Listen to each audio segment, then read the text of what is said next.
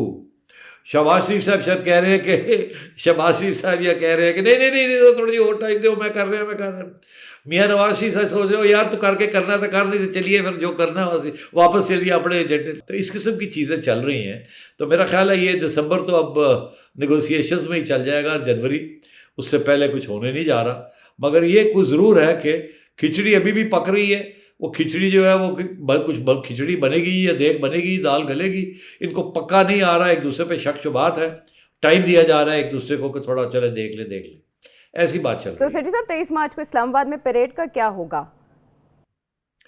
میرا خیال ہے یہ 23 مارچ کی ڈیٹ کوئی فائنل ڈیٹ نہیں ہے، اس سے پہلے بھی ہو سکتی ہے اور 23 مارچ بھی ادھر ادھر ہو سکتا ہے. یہ ایک جیسے کہتے ہیں نا کہ ابھی انہوں نے ایک کچھ تو کہنا تھا نا، نہیں تو عائشہ کہتی لو جی فارغ ہیں، نہ آج کا بات کہی نہ کل کی بات کہی، میڈیا تو ٹھیک ٹھاک ان کی دھلائی کرتا. تو اسی لیے تو کچھ تو کہنا ہی تھا نا. تو بیچارے پھنسے ہوئے ہیں, تو اب کہنے دے بیچاروں. چاروں نہ چار, انہیں کوئی اعلان تو کرنا تھا, تو یہ اعلان ہو گیا. اور اس میں بھی مارچ کا یہ وہی بات ہے عائشہ, جی جی جیسے موحد یوسف صاحب نے بریفنگ تو کرنی تھی نا, تو پھر کرنی تھی. اسی لیے انہوں نے بھی تو کچھ تو کہنا ہی تھا نا, تو کہہ دیا. مگر کوئی جان وان نہیں ہے. یہ جو ساری باتیں ہوئی ہیں نا, یہ ساری جو ہے یہ they can be you turns on all this. بالکل ٹھیک ہے. اچھا سیٹھی صاحب, آپ نے اپنے کمنٹ میں بات کی الیکشنز کی, تو پھر مارچ میں تو بلدیاتی الیکشن کے حوالے سے بھی تیاریاں کی جا رہی ہیں, کیونکہ آج سیکریٹری بلدیات نے پنجاب کی سطح پر جو صوبائی الیکشن کمشنر ہیں ان سے بھی ملاقات کی ہے اور بلدیاتی الیکشن کے حوالے سے تبادلہ خیال کیا ہے. خیر, مہنگائی مارچ اس کو نام دیا گیا ہے, اور مولانا فضل الرحمان جب آج میڈیا کو بریف کر رہے تھے فیصلوں کے بارے میں تو خاصے برہم دکھائی دیے. ان سے مختلف سوال کیے گئے, تو جواب میں انہیں ترش لہجے میں انہوں نے صحافیوں کو جواب دیا. سیٹھی صاحب کی پریڈکشن میں بہت سے اشارے ہیں, جن کو سمجھ آ سکتی ہے وہ سمجھ جائیں گے. بریک کے بعد ہم واپس آتے ہیں.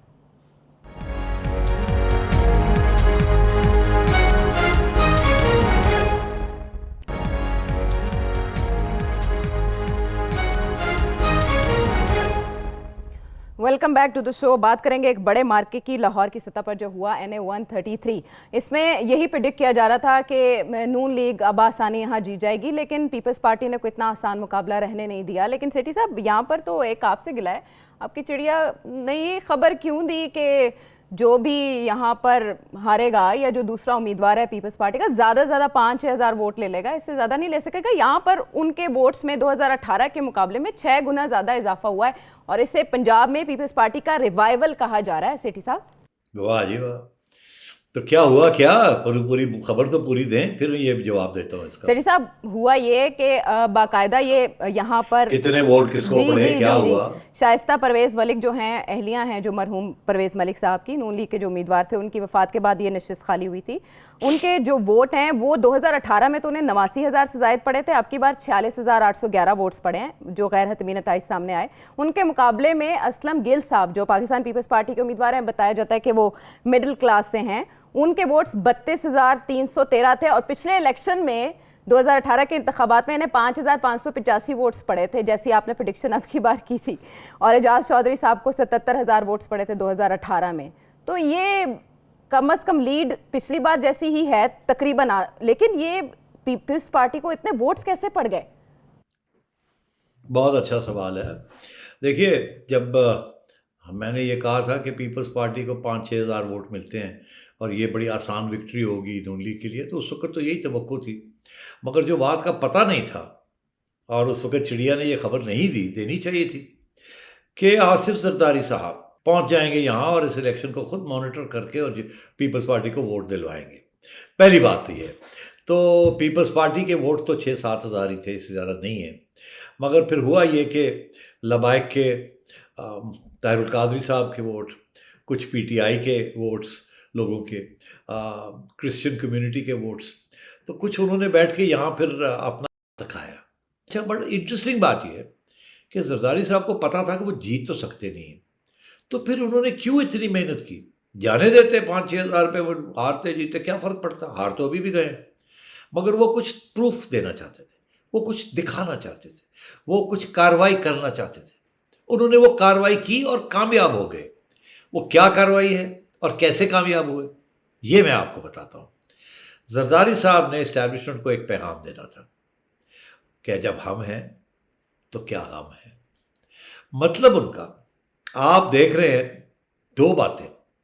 اس الیکشن کا انچارج کون تھا پیپلز پارٹی کی طرف سے, پتہ ہے آپ کو؟ میں بتاتا ہوں کون تھا.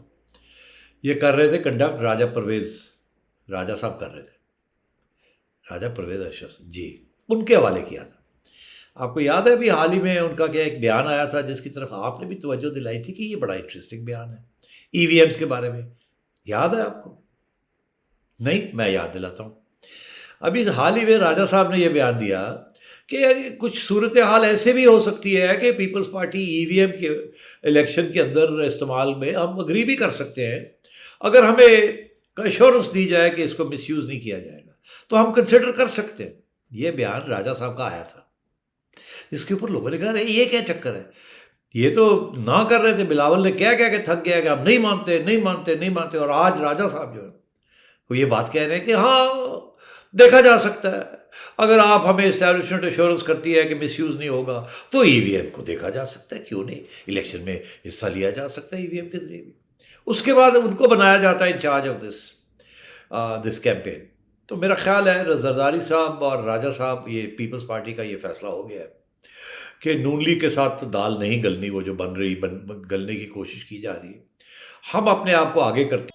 تو پیپلز پارٹی دکھانا چاہ رہی تھی کہ ہم 5-6 ہزار سے 32 ہزار تک جا سکتے ہیں, اور یہ دیکھیں ہم نے کر کے دکھایا آپ کو.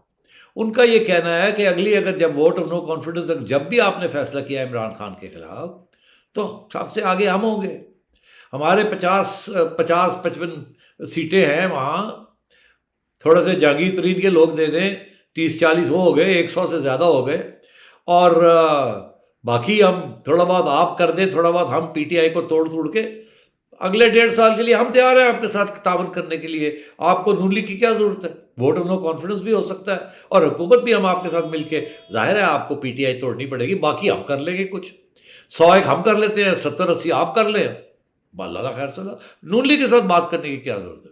بلاول کو پرائم منسٹر بنائیں 1.5 سال کے لیے, یا کسی اور کو ہم آپ کو دے دیتے ہیں, راجہ ہی دے دیتے ہیں, راجہ صاحب دے دیتے ہیں آپ.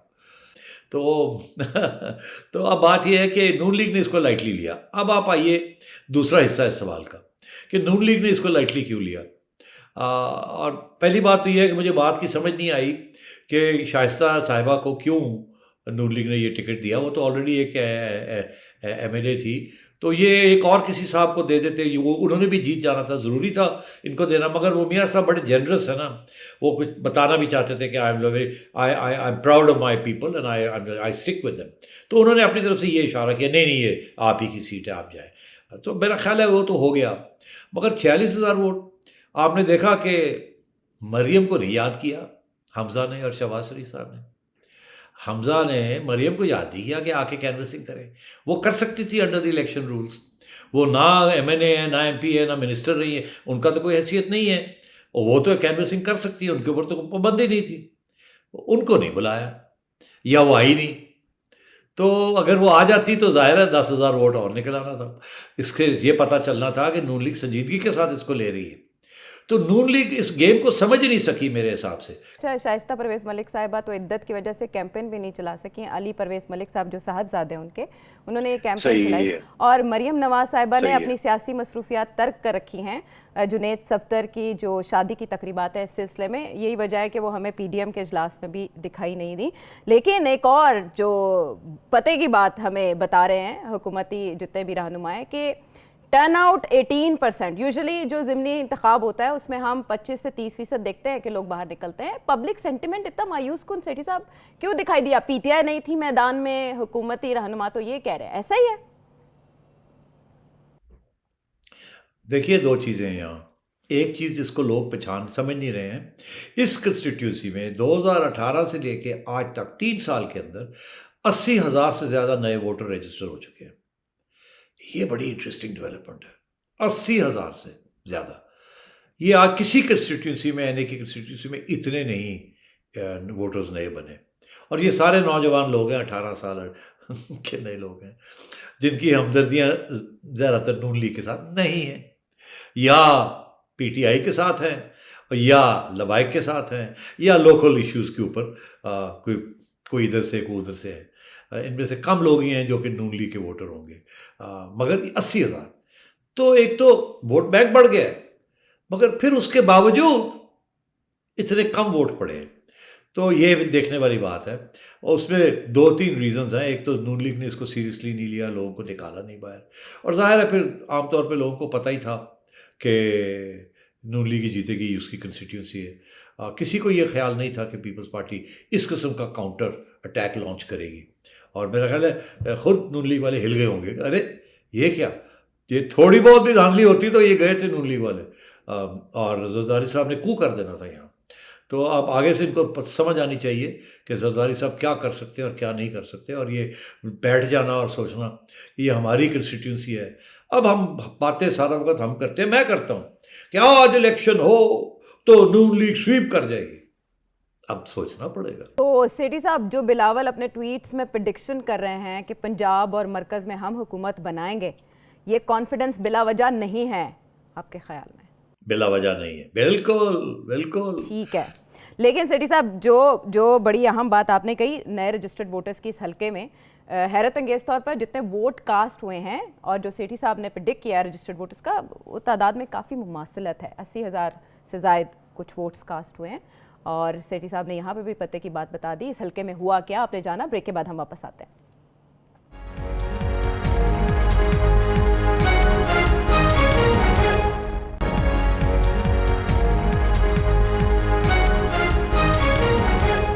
ویلکم بیک ٹو دا شو. اب ہم سیالکوٹ میں پیش آئے اس افسوسناک واقعے کی بات کریں گے جس پر بحیثیت قوم ہم سب شرمسار ہیں.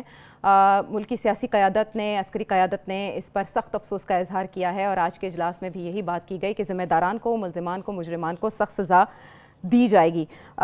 سیٹھی صاحب، اس پر مولانا فضل الرحمان نے جو سٹیٹمنٹ دی، بڑی اچھی بات ہے کہ احسن اقبال نے اور مصطفیٰ نواز کھوکھر نے اس کو کنڈیم کیا، جس کے بعد مولانا فضل الرحمان نے اس کی غیر مشروط مذمت کی. آج پھر ہم دیکھ رہے ہیں کہ ہماری وزیر برائے انسانی حقوق کہہ رہی ہیں کہ ہم نیشنل ایکشن پلان کو ریوائیو کریں گے، دیکھیں گے اس میں کہاں ہم سے غلطی ہوئی، مس ہوا.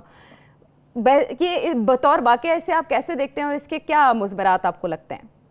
عائشہ، آپ نے وہ کلپ دکھایا ہے ڈیفینس منسٹر صاحب کا؟ کہہ رہے ہیں کہ ٹی ایل پی کے دیکھو وجوہات آپ کو بھی پتہ ہے، بچے ہیں، بڑے ہوتے ہیں، اسلامی دین ہے، سوچ زیادہ ہے، جوش میں آ جاتے ہیں، جذبے میں کوئی کام کر لیتے ہیں. اس کا یہ مطلب نہیں کہ یہ کیا تو یہ ہو گیا. میں بھی جذبے میں آؤں گا، غلط کام کر سکتا ہوں، لیکن یہ مقصد نہیں ہے کہ پاکستان جو ہے تباہی کی طرف جا رہا ہے. کیا سمجھتے ہیں آپ اس سوچ کو اور پھر اس سوچ کی بہکنی کے لیے جو اقدامات کیے جا رہے ہیں ان کو؟ دیکھیے عائشہ، یہ معاشرہ جو ہمارا ہے، یہ کیسے بنا جس کے اندر اس قسم کے ثانیے ہوتے ہیں، اور کون ذمہ دار ہے اس کا؟ یہ دو سوال ہیں. اگلا سوال یہ ہے کہ اس کو کیسے ٹیکل کیا جائے. تو پہلی بات تو یہ ہے کہ ذمہ دار کون ہے اس قسم کے معاشرہ جس کے اندر اس قسم کی چیزیں ہوتی ہیں، اس قسم کے مذہبی سینٹیمنٹس کس نے یہ بنائے، کس نے یہ گراؤنڈ پریپیئر کی؟ اب میں اس سے زیادہ کیا اپنی بات کروں. جاوید غامدی صاحب نے بڑے طریقے کے ساتھ اس چیز کو سمجھایا ہے. ان کا یہ موقف ہے جس سے میں پورا اتفاق کرتا ہوں. وہ کہتے ہیں کہ مذہبی لیڈرشپ اس ملک کی، ہمارے جو پاکستان کے جو مذہبی لیڈرشپ ہے، اس کے جو لیڈرز ہیں ان کی ذمہ داری ہے. انہوں نے یہ ماحول بنایا ہے، انہوں نے ہار ڈالے، مقبرے بنائے، اس قسم کی جب چیزیں ہوتی ہیں، اور انہوں نے اکسایا لوگوں کو، اور انہوں نے اس قسم کی تعلیم دی ہے جس کی وجہ سے یہ سب کچھ ہوتا ہے. میں اتفاق کرتا ہوں اس میں. تو پرائمری رسپانسبلٹی ہمارے مذہبی لیڈرشپ کی ہے. اس میں خواہ وہ جے یو آئی ہو یا جماعت اسلامی ہو یا مختلف جہادی گروپس ہوں یا لبائک ہو، جو بھی ہیں ہمارے، اور جو باقی جو ہمارے لیڈرز ہیں مختلف سیکٹس کے.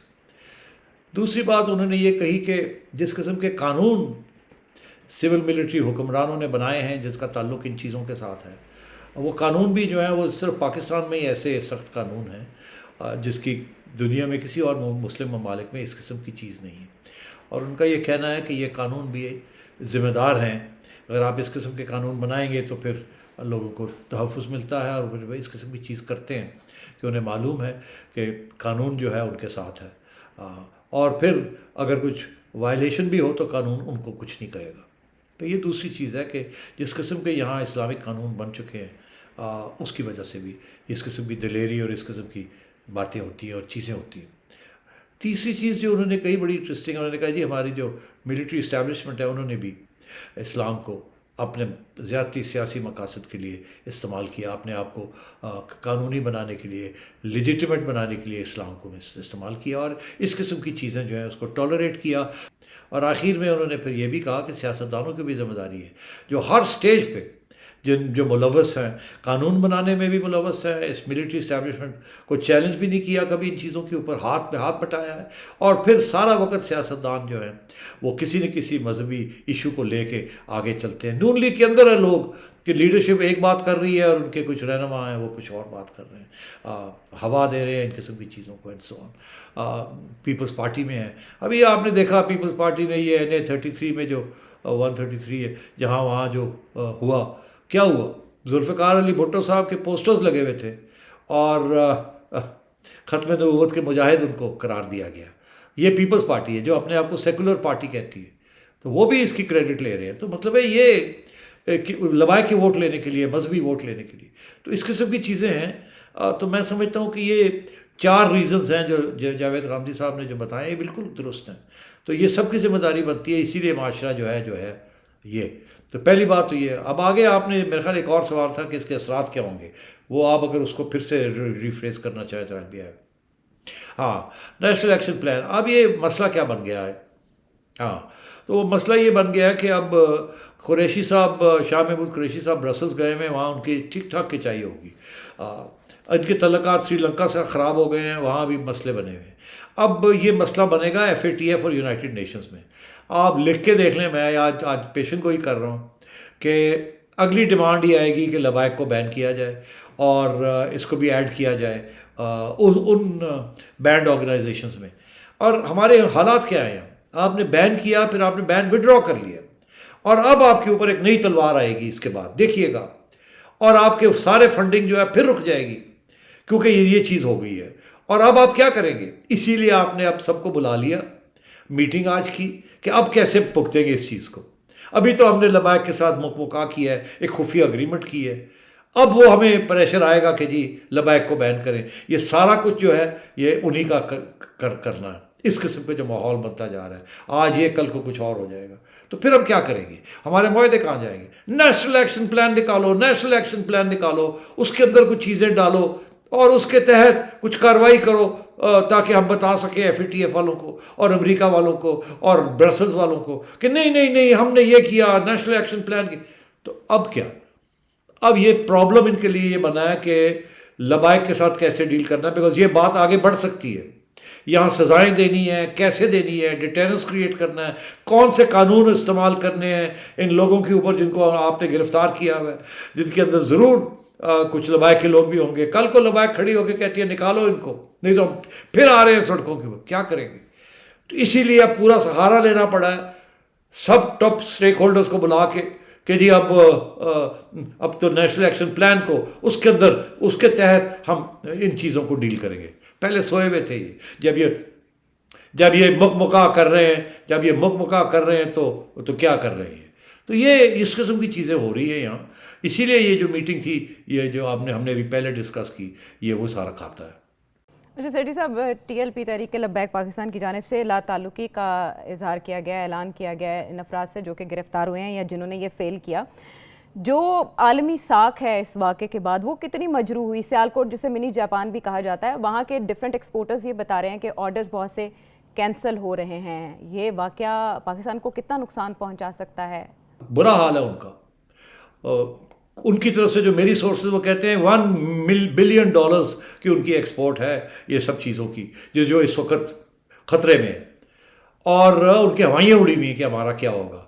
دیکھو سیالکوٹ وہ شہر ہے دنیا کا جہاں پاکستان کا, جہاں چائلڈ لیبر ختم ہو گئی ہے. وہاں اتنی چائلڈ لیبر تھی, فٹ بال میں, بالز میں, بیٹس میں, بیڈمنٹن, ساری دنیا جان کی چیزیں وہاں بنتی ہیں.